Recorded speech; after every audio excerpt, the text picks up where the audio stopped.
La última charla es a cargo del doctor Juan David Wilches. Es el médico, sí, por favor, sigue.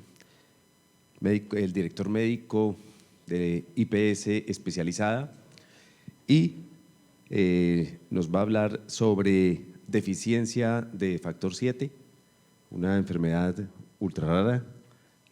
Muchas gracias, doctor. ¿Ya?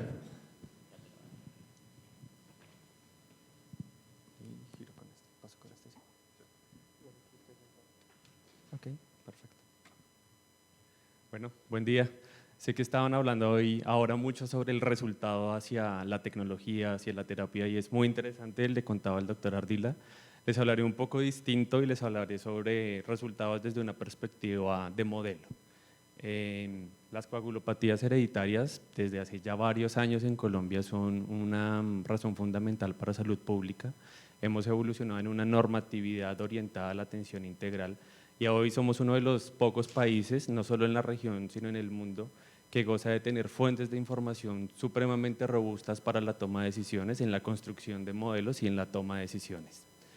Deficiencia de factor 7 es una de esas condiciones que entra en este grupo, es una enfermedad rara, de acuerdo a la legislación colombiana, y es una enfermedad rara que hoy tiene muchas ventajas como condición clínica, a diferencia de otras. Cuando vemos el panorama internacional, cuando evaluamos, algo sucedió, mientras se corrige, cuando evaluamos el panorama internacional y nos comparamos con algunos países de la región, no estamos tan lejos del volumen de pacientes que hoy tenemos en la región.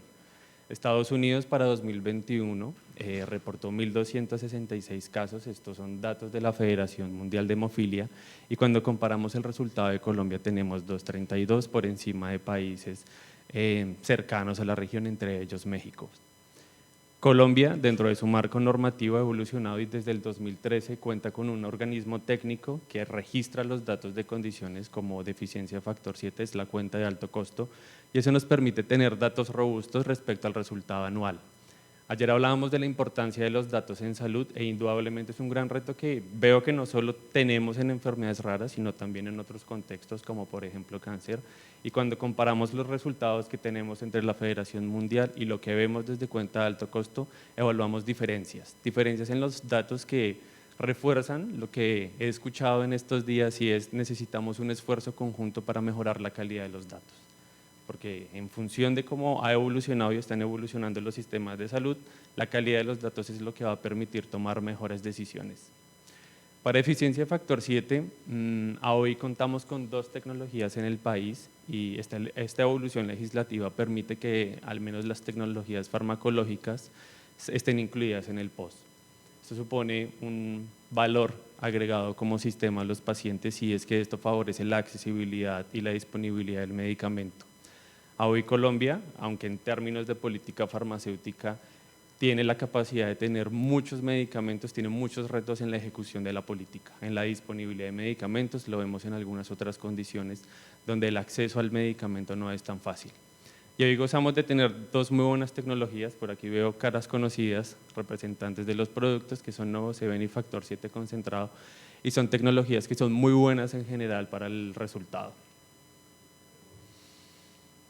El modelo de atención que implementamos a nivel nacional es un modelo de atención con un foco transdisciplinario y esto significa que vemos al paciente desde una perspectiva integral.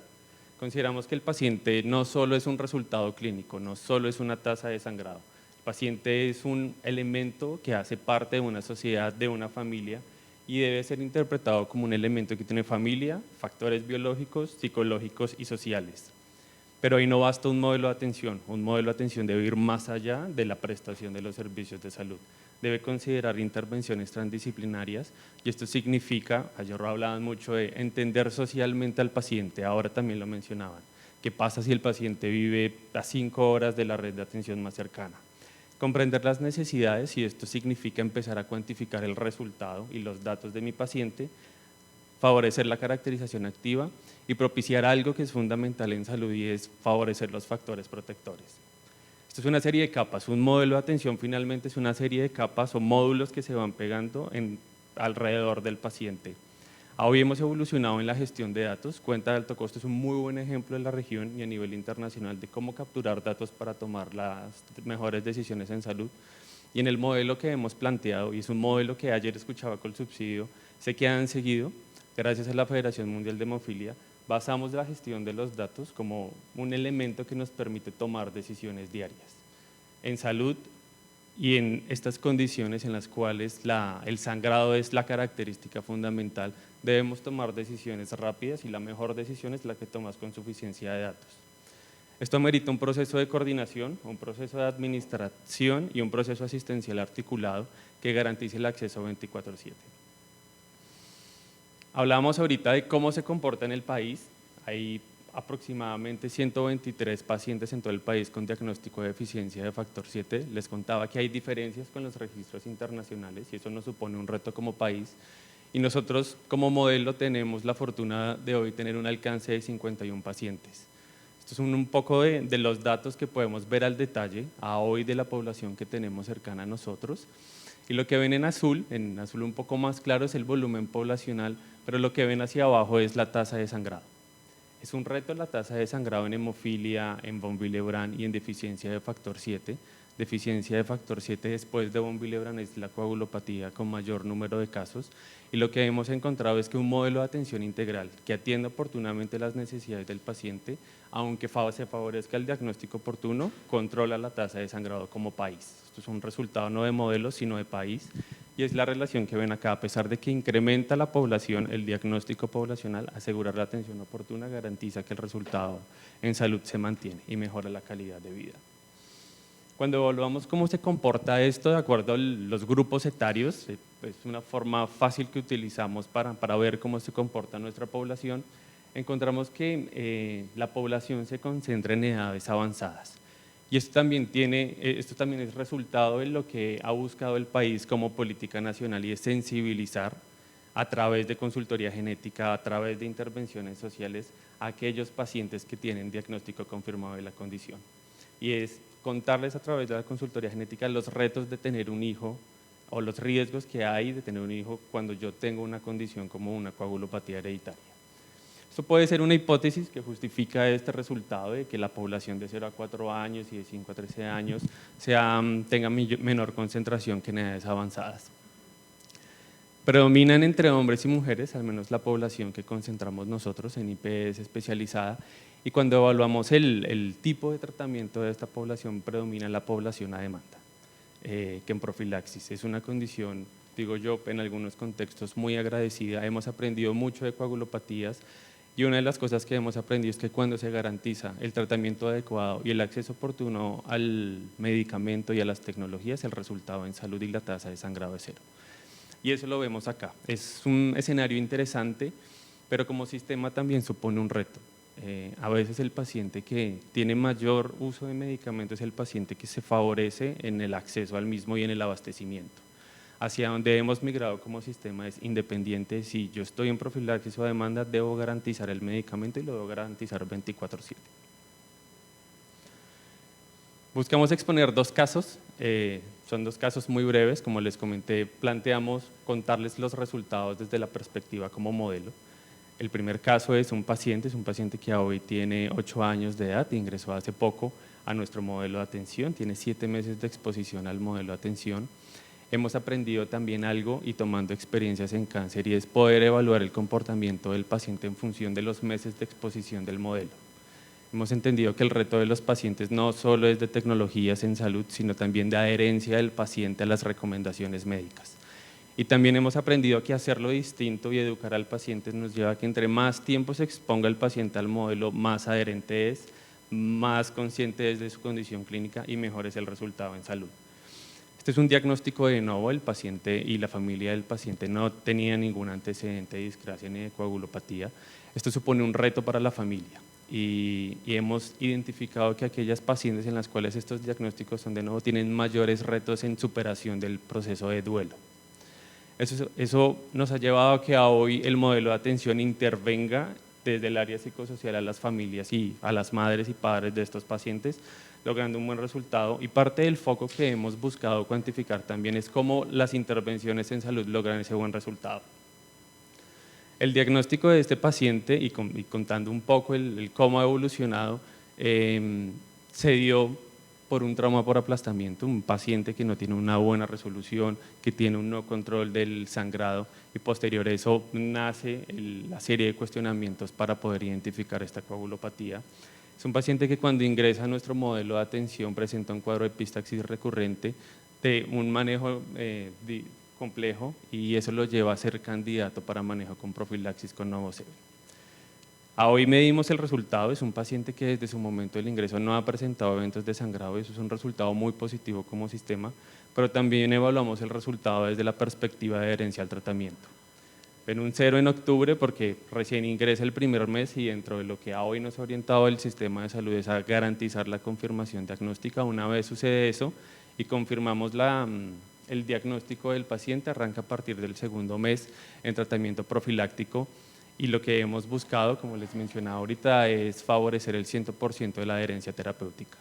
Esa adherencia terapéutica se relaciona con la tasa de sangrado de 0 eventos de sangrado al momento, y cuando evaluamos la adherencia al modelo de atención, el estado de duelo y la intervención social a través de visita domiciliaria, vemos que este es un paciente adherente.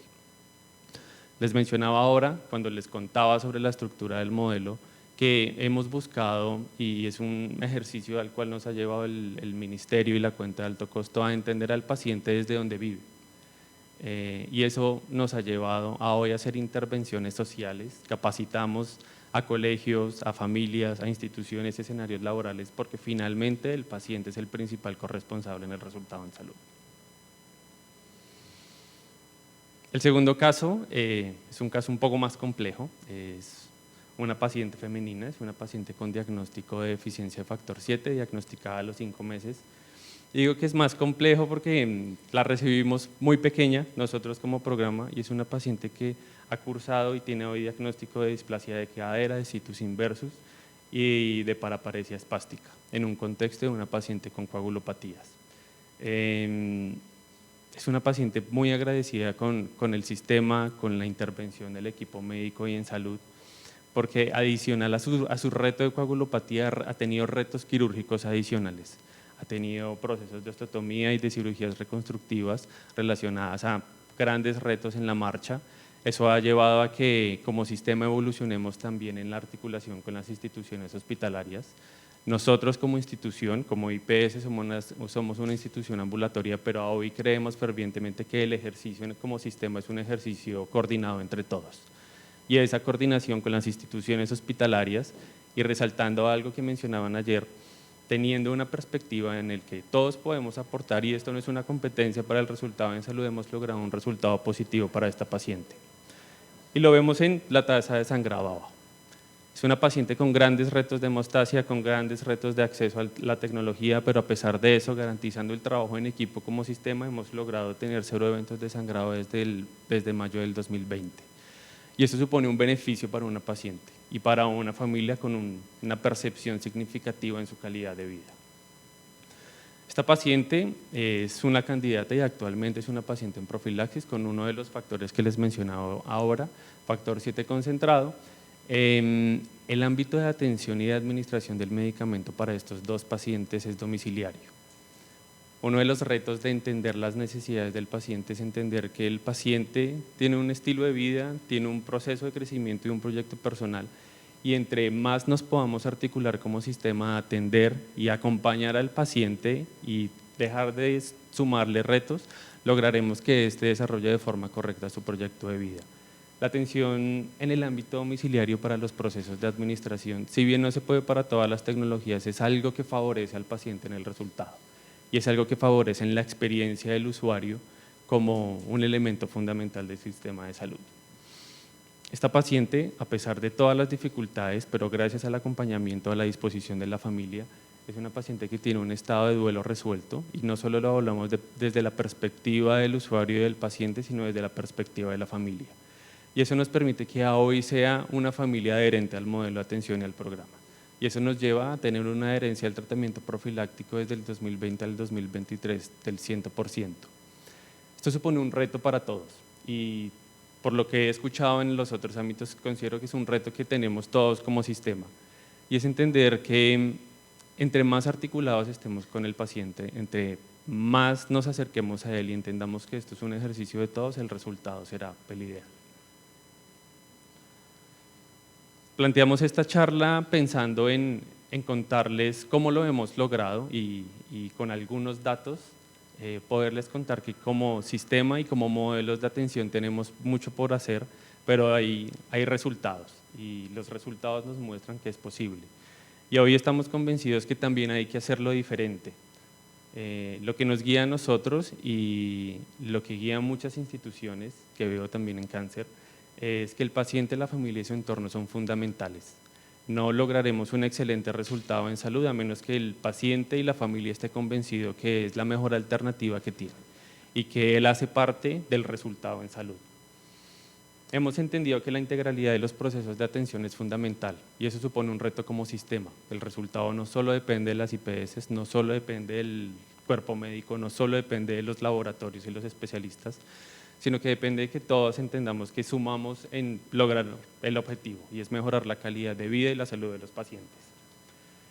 Estamos convencidos también que los datos son fundamentales y aprovechar los datos es una necesidad que tenemos todos como instituciones y como profesionales. Eso supone muchos retos en inversión como sistema, en capacidades, en alfabetización tecnológica. Hoy el aprovechamiento de datos tiene el potencial que no tenía hace 5 años, pero si logramos alcanzarlo, indudablemente la toma de decisiones será muy rápida. Y hemos entendido también que tener los datos disponibles nos permite investigar más rápido, nos permite entender cómo podemos mejorar como modelos y como sistema. Algo que he reforzado en el transcurso de la charla es que lograr excelentes resultados no solo depende de uno, depende de favorecer la corresponsabilidad. Y ayer me comentaba también la doctora Gloria el reto que tenemos con los pacientes. Hay grandes retos en educación, en hemofilia y en coagulopatías. Vemos algo muy interesante y es que la evolución de los modelos de atención han llevado a que nosotros buscamos al paciente y en esa búsqueda del paciente en algunos momentos es la barrera para acceder al mismo modelo. Entonces tenemos un reto de entender las necesidades de nuestra población y entender cómo logramos el resultado. E indudablemente, y es algo que me gustó mucho de poder participar estos 2 días, es entender que unidos llegaremos más lejos. Indudablemente esto no es una competencia entre instituciones, esto es un trabajo en conjunto y en tener la posibilidad entre todos compartir la experiencia para lograr el mejor resultado. Las imágenes de la derecha es un poco de cómo pensamos o cómo creemos que podemos pensarlo y hacerlo distinto, y eso significa en intervenir distinto a los pacientes. Esto al Parque es una campaña mindfulness orientada a pacientes que pertenecen a nuestra institución, entendiendo que no solo se trata del medicamento y no solo se trata de la consulta, se trata de estar cercano al paciente y brindarle todos los elementos para que él sea corresponsable y tome las mejores decisiones en salud. Y hemos incursionado en algo hace algunos años y es integrar otros conceptos. Y esto es un poco de cómo el arte y cómo llevar al paciente a escenarios un poco más dinámicos, menos rígidos de la charla dura, de la consulta o del regaño, que a veces nos pasa en salud, los sensibiliza y los acerca y les hace entender de forma distinta los retos que tienen como persona. Entonces creemos que lo podemos hacer distinto. Una gran reflexión de este congreso que me llevo yo es que tenemos mucho trabajo, pero no un trabajo solo, sino un trabajo juntos. Y creo que es un excelente escenario para recordarnos a todos que el camino que tenemos por recorrer será más fácil si lo recorremos unidos. Ya, muchas gracias.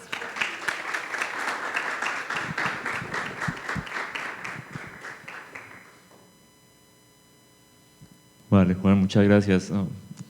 Es que la experiencia en deficiencia 7 es muy valiosa y hablábamos precisamente ayer en el conversatorio con la Federación Mundial de la importancia de recolectar los datos, de aportar y de generar programas que nos permitan saber cuál es la realidad de nuestro país alrededor de ellos, saber cómo se están comportando esos 212, 213 pacientes que nos cuenta la cuenta de alto costo y que creemos que por incidencia debería ser mayor. ¿Sí? Entonces, desde allí, IPS Especializada tiene un sistema de información muy sólido, muy robusto, que pudiéramos enviar de mensaje al resto de instituciones acerca de cómo consolidar un equipo interno que permita la construcción de un centro que permita referenciar rápidamente a toda la cohorte de pacientes que se encuentre a bordo. Cuando uno recorre el camino de los datos, tiene muchos retos en entender qué quiero capturar. Creo que el primer paso y la primera guía es cuenta de alto costo. Es un ejercicio muy bonito como sistema y es un ejercicio que en coagulopatías permite estandarizar muchos de los datos que se requieren para tomar decisiones. Hay una experiencia que tomamos desde hace algunos años y es un poco ver cómo lo hacen otras industrias, cómo lo hace la banca, que es una región donde se utilizan muchos datos. Y son instituciones y organizaciones que están evolucionando a tener equipos de analítica de datos. Es un reto que vamos a tener como sistema y como instituciones, como sea la que sea, y es cómo yo puedo incentivar y cómo yo tengo claro que entre más rápido capture de forma organizada mis datos, podré aprovecharlos al máximo. Ayer les contaba que yo considero que Colombia está tomando un camino muy bonito también en esta gestión del dato y en el marco normativo es interoperabilidad e historia clínica. Y es muy difícil cuantificar y capturar todos los datos de todas las condiciones clínicas, pero es un ejercicio que nos va a permitir como sistema tener datos rápidos y ágiles para ver al menos el macro de nuestro resultado en salud. El reto que tenemos inicial es tomar la cultura del dato, entender que el dato es fundamental, entender que hay que registrarlo fácil. Venimos de una historia donde las historias clínicas venían a papel, luego venían digitalizadas, pero venían digitalizadas donde en un cuadro registro un montón de información y eso es muy difícil de usar. Y entender que a través del valor de los datos, a través de tenerlos organizados y empezar a explorar mucho aprovechando la investigación, por ejemplo, que veo que hacen otras instituciones, esos datos se pueden explorar todos los días. A hoy hemos logrado algo y creo que es muy bonito compartirlo, y es que a hoy nosotros logramos evaluar en tiempo real todos los sangrados que tiene la población. Eso ha sido un camino de 13 años, pero es un camino que hoy nos permite pensar en que entre más organizamos seamos, entre más conscientes seamos que la toma de decisiones con datos sea muchísimo mejor, el resultado va a ser ideal. Y si logramos que este sentir también contagie a otros, probablemente entre todos logremos una experiencia interesante que nos permita mejorar como modelos. Tenemos una guía que es cuenta de alto costo también en el diseño de los programas de atención en coagulopatías, pero hay mucha experiencia que nos falta compartir y lo veíamos ayer, hay mucha experiencia desde lo paraclínico, desde lo social, que yo estoy convencido que si logramos articularla y mostrar el resultado, podríamos empujar aún más a este gobierno y a los que vengan, porque pues, la necesidad nace de acá, de los expertos que viven la necesidad. Bueno, muchas gracias. Y hay una pregunta acá a la doctora Gloria. Gracias. Oye, simplemente es un comentario. Primero, pues felicitaciones, me parece que excelente la conferencia y nos vuelve a sensibilizar frente a muchos temas con estos pacientes. El comentario es que, como dice el doctor, invitarlos a registrar, a considerar la importancia del dato, pero en estas deficiencias raras, o sea, en estas deficiencias muy poco frecuentes, también es importante saber en qué momento hacemos el diagnóstico. A veces llegan al laboratorio dosificaciones de factores, por ejemplo, como esta del 7 o del 5, y dan bajos, pero cuando se hace el paralelismo nos damos cuenta que hay una recuperación del factor. Entonces, uno llama al médico y dice, no, es que es una deficiencia de un factor. Entonces uno le dice, no doctor, no es una deficiencia de un factor, hay la interferencia de un inhibidor. Aquí hay una recuperación de esta proteína y porque obviamente pues es muy raro, digamos, que podamos hacer un diagnóstico de una deficiencia de factor 7 en una paciente de 59, 60 años. Entonces, es decir, el manejo del dato, el manejo del trabajo en equipo, yo creo que vuelve aquí a tomar un peso muy importante para hacer registros correctos, adecuados y también diagnósticos asertivos para sacar o quitarle un rótulo a un paciente que obviamente no va a tener esta deficiencia del factor. Muchas gracias. Resalto algo que mencionas y es la comunicación. Planteábamos hace algunos años como sistema la concepción de multidisciplinarios, transdisciplinarios, interdisciplinarios. Creo que finalmente el foco es comuniquémonos. Quitémonos un poco la barrera de quién tiene la razón y démonos la oportunidad de escuchar al otro. Y eso indudablemente puede sumar muchísimo. Muchas gracias. Vamos a despedir a Manuel con un fuerte aplauso. Gracias. Gracias. Bueno, a continuación los vamos a invitar a cierre del evento. Algunos anuncios prácticos para hacer la preinscripción para Congreso Poema 2024. Por favor, tomen su escarapela, registren allí una retroalimentación o lo que quisieran ustedes tener para el próximo Congreso y lo entregan a nuestro personal afuera en el registro o en las salas auxiliares. O en los pasillos va a haber unas mesitas auxiliares en donde nuestro personal administrativo les va a recibir su escarapela y eso contará como la preinscripción. Ahora los invitamos al salón siguiente, a Cartago 3 y 4, donde vamos a hacer un breve resumen corolario del Congreso y vamos a tener una pequeña actividad de cierre, que es la que ustedes ven en sus programas como la selfie salsera, no les voy a decir nada más. Entonces pasen allí, los esperamos y muchísimas gracias a todos por participar y los esperamos en el próximo edición Poema 2024.